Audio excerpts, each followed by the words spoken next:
but treasury consulting. As we speak, treasury consulting is a multi-asset and multinational hedge fund.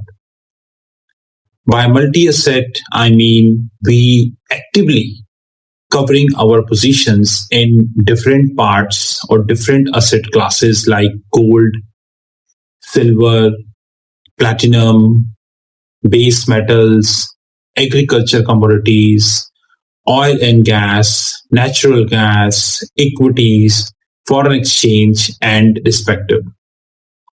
By multi-asset, by multinational, I mean we actively covering our positions in multiple locations of the globe. And God willing, in the due course of time, we would be adding more asset classes as well. But like I said, and I continue to repeat, that we are a proprietary hedge fund. By proprietary, I mean to say no third party. Let me repeat, no third party can invest capital in our funds. Thank you. Today, I would like to raise a very important question. Rather, I would like to request a very important thing as far as the Airtel is concerned. I have seen various times in the last 2 to 3 years when the chairperson of Airtel, Mr. Sunil Bharti Mittal, coming up in the public domain and speaking about the 5G, the internet satellite internet, and multiple such new initiatives which Airtel is taking. And I completely in sync that taking new initiative is one of the great traits of a good businessman. I do take new initiatives and I completely sync and I appreciate Mr. Mittal on that. But when I look at the balance sheet of the Airtel, unfortunately, I am not getting the perspective or the words. I can't sync the words of Airtel with the balance sheet. I am consistently tracking the balance sheet of Airtel in the last 3 to 4 years. Rather, there are many companies in India to whom I am tracking their debt, their revenue, their finance cost, like Tata Group. Tata Group, according to the public information, is reaching towards 300,000 of debt, 300,000 crores of debt, which is nothing but 3 trillion INR, which is a very huge number. Huge number, 3 trillion INR. Tata Sons is not a listed company. It's a private company. So finding the annual balance sheet of Tata Sons is almost next to impossible for me. Probably somebody might have an access to this, but I do not have an access to this. I only have access to the listed companies of the Tata Group. And when I see the listed companies of the Tata Group, I feel like the debt component is growing. The finance cost is growing. I'm sure that majority of the people in India hardly bothers about debt. They hardly bother about the finance cost. And they are the one who always lose. Just like we have seen in case of FTX, a crypto exchange, which collapsed around a month ago, you can say approximately. Several business channels in the globe, several newspapers in United States gave appropriate hype to FTX. Its founder, SPF. He was considered as the next JP Morgan in the crypto, and some people even told about that he is the next Warren Buffett in crypto. And I was thinking, like, what the hell?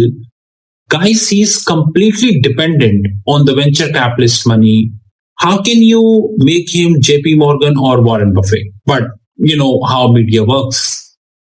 Today, this person is on bail of 250 billion, 250 billion US dollar.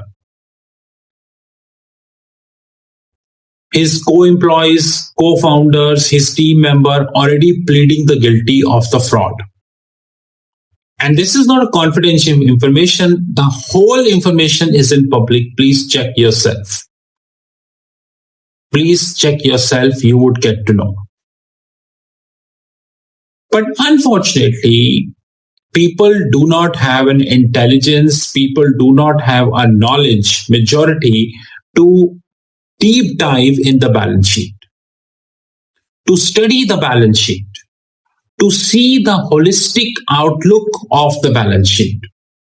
Because it's a very painful job. It's good that Mr. Sunil Bharti Mittal is talking about the expansion plans in 5G, probably the satellite internet. I don't know, maybe tomorrow he's coming up with another brilliant idea. I completely in sync with him. But one question which I would like to raise to him is that what about the debt in the Airtel books, which is rising? And we can't run away from this fact. We can't run away that the debt in the Airtel books is not rising. It is rising. And we need to understand that the debt which we have taken is supposed to be paid. That's more important thing. And how would you pay? You will only pay from your profits. Common sense. Because this is called the finance cost, and finance cost to be paid from operating profit, and result is the bottom line, which is called PAT, profit after tax. Simple. But if you study the annual report of Airtel, you will see a huge finance cost Airtel is paying on yearly basis. Huge finance cost. And if the finance cost is huge, then it eats away your profit. Rather, eats away, it will even take you in losses.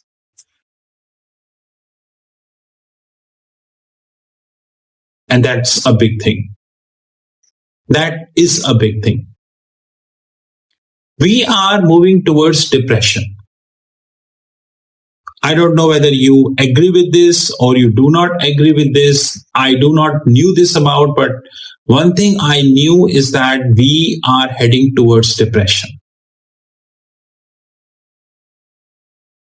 Today, while doing my daily research on the internet, I got an article in which Google, one of the top shot technological companies of the globe, I doubt whether humanity can survive without Google, because we are so addicted about Google. We have Google, we have search engine, we have so many YouTube and LinkedIn, and there are so many things which LinkedIn is offering by Microsoft. We have so many different things which we have comes under Google. I doubt whether humanity can survive without Google or not. But Google is cutting 6% jobs in 2023. And that's bad omen. Facebook, Microsoft are cutting jobs. Fortunately, Apple not yet cutting jobs, fortunately, but there's no guarantee. Then what about the companies who hold a debt in the books? I don't know how well versed are you with the balance sheet. I'm not sure how much is your appetite to learn the balance sheet. That's another important thing. I don't know whether you have any competence to study the inbuilt balance sheet, the depth of the balance sheet. I do not know. But one thing I know is that when I see the Airtel balance sheet, which is in the public domain because it's a listed company, and I link this with the statistics or with the citations made by Sunil Bharti Mittal, I'm always confused. Because he always talks of those concepts which are very costly in nature, like 5G, right? Like today, if any telecom company will implement 5G, even 10% India, even 10% India, it would be a huge investment proposition. Huge. It's not 1 crore, 2 crore, 3 crores proposition. It's a huge proposition. And once you invest such a huge quantum of money, then you start getting your customers, then your customer would be billing you, you would be billing to your customers, and you would get the money. Probably, God knows, some other companies, some foreign player, or we do not have any idea. They come into the picture and they create competition. So it's a very technical thing, very technical thing, not an easy job. I would request Mr. Mittal to kindly see his balance sheet again. Kindly see the total debt which he is holding in the balance sheet as of March 2022.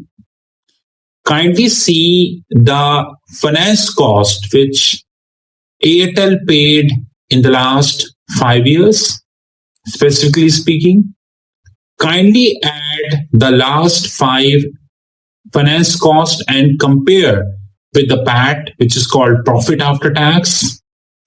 He himself would get to know what kind of questions I'm asking. Because my criteria is very simple, which is if you hold the debt in the balance sheet, it's okay. It's no problem. That I'm not saying that in the today's world you cannot have a debt. You definitely can have debt. I'm not saying this. But at the same point, I'm saying that once you have debt, it should not be out of proportion. That is another important thing which I always highlight. Whether this is debt or whether this is losses, it should not be out of proportion. It should be within proportion, and that should be the ideal methodology of the corporate finance. History is witness that the companies who hold the less debt, companies who hold highest profitability, good gross profit and net profit margins, they sail through all downturns, depressions, recessions, and each and every stuff. History is witness. That's what I would like to say. This is Rahul Magan from Treasury Consulting Group. You knew my personal number, +91 98 99 242 978. +91 98 99 242 978. In case you wish to have more information about our fixed income platform, please do refer www.fixedincome.global.